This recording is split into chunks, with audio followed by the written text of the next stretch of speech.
অনেক যে ওষুধটা দিয়েছিল অ্যান্টিবায়োটিক আপনাদের দেখিয়েছিলাম, ওটা তো আমি 22 তারিখ সকাল থেকে চালু করেছিলাম, আর পুরো 25 তারিখ রাত অবধি হলো। তারপরে আমি কাল সারাদিন ওকে ওষুধটা খাওয়াতে পারিনি, কারণ আমি দোকানেও অর্ডার দিয়ে রেখেছিলাম, তারাও আমাকে এনে দিতে পারেনি। আমি প্রায় সারাটা দিন অনেক জায়গায় ফোন করেছি, পাইনি। রাত্রিবেলা বেরিয়ে একটু দূরে যেখানে ডগেদের ওষুধ পাওয়া যায়, দূরে আমার বাড়ির থেকে, সেখান থেকে খুঁজে আমি দুটো দোকানে দুটো ফাইল পেয়েছি।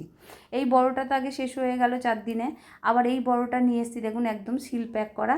আর এই ছোটোটা এক জায়গায় পেয়েছি, এটাও আমি নিয়ে নিয়েছি। হ্যাঁ, তা এই ছোটোটার দাম পড়ে গেছে প্রায় 1200 টাকা দাম, 1100 টাকা নিয়েছে। আর বড়টার দাম হচ্ছে আপনার 2200 টাকা। সেটার আমার পুরো দাম পড়লো 2025 টাকা। এই আপনাদের দেখাচ্ছি, এই যে দেখুন 2200 টাকা বড়টার দাম, আর ছোটোটার দাম হচ্ছে 1200 টাকা আছে, 1100 টাকা নিয়েছে। আমি নিয়ে এসে আপাতত শুরু করেছি খাওয়ানো।